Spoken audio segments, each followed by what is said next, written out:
Hey Psych2Goers, and welcome back to another video. Thank you so much. Your love and support has enabled us to send your way another wealth of everyday psychology. So let's explore. Have you ever tried to help people who only ended up hurting you in the end? All too often, you try to change the ones you love because you think you see the good in them that they can't see in themselves. We make the mistake of assuming that everyone wants to be better and grow beyond where they are. But trying to help someone who can't even help themselves can feel a lot like taking one step forward and 10 steps back. Some people just don't change, especially if they don't want to. To help you identify them, here are 7 common types of people you can't help. Before we begin, we would like to mention that this video is for educational purposes only. It's not intended to target or shame anyone, but to help everyone be more aware of our tendencies. If you find yourself relating to the points we mention, remember that admitting our faults is the first step to correcting these self-defeating behaviors. Number 1, victim-minded people. Do you know what it means to have a victim mindset or to always be playing the victim? Have you ever come across those perpetual naysayers who are always looking to make excuses for their own bad behavior?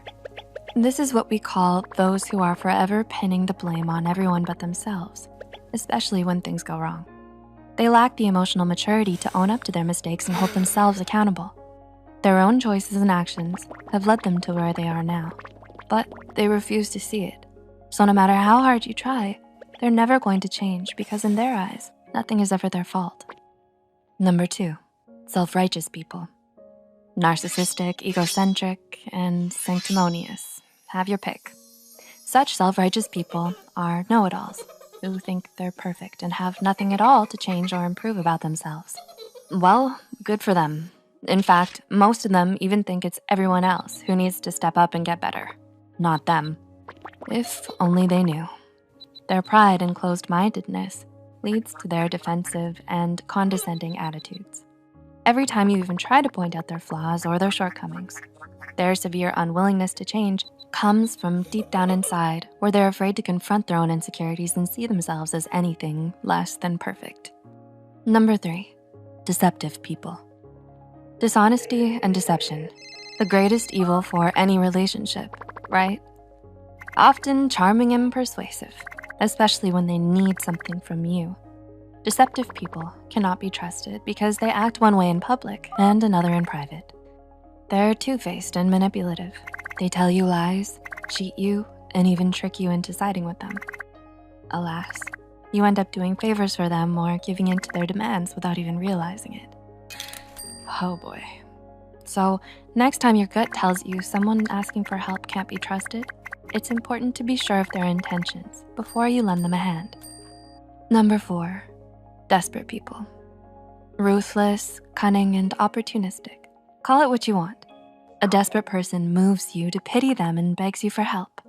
But beware, don't fall for it. These kinds of people are willing to do anything and everything just to get what they want, even if it means stabbing you in the back. They don't respect your boundaries. Rather, they abuse your generosity, time, and energy. The worst part is they're always asking for favors, but never paying you back, and they have no problem using your good nature against you. So instead of wasting your time trying to help someone like this, staying as far away as you can is probably the way to go. Number 5, disloyal people. Are they quick to get angry at you over the littlest things? Or maybe they pick fights with you over nothing. Some people are just too disloyal for you to help. Though you may think that they're your friends, the truth is you don't want someone disloyal in your life. They'll take other people's sides over yours or talk about you behind your back. They're unwilling to change and be better because they don't really care about you enough to try. They're more likely to lose interest in you and move on to something else rather than own up to their faults and learn from them. Number 6, doubtful people. You might as well try moving a wall because it's that useless trying to help such people. Difficult to understand and accommodate. They're skeptical of everyone and everything good that comes their way. They're distrustful, pessimistic, harsh, and judgmental. And they never go along with any of your positivity, gratitude, or optimism because they'd rather sulk and criticize everything. And the worst part is, it probably won't be long before you start acting the same way too.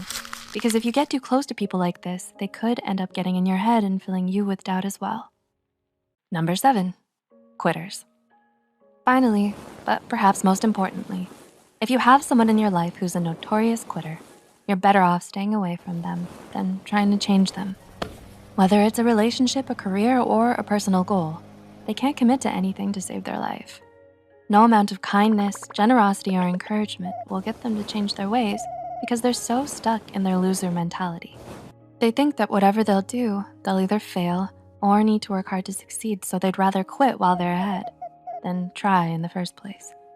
They're flaky, inconsistent, unmotivated, and usually just good at the beginning. It just isn't right giving your all for someone who isn't even willing to put themselves out there. So if they themselves aren't willing to change their ways and be better, then holding on to them will only leave you hurt, frustrated, and emotionally drained. And life is too precious to waste in the wrong company. We hope we were able to give you insight into some of the ways that you might be wasting your time and energy trying to help certain kinds of people. Do any of these describe your experience? Or did any of these points describe you? Leave a comment down below about your encounters with them if you'd like. Please feel free to share any thoughts you have as well. If you found this video helpful, be sure to hit the like button and share it with those out there still battling. Don't forget to subscribe to Psych2Go and hit the notification bell for more new videos. Thanks for watching, and we'll see you next time.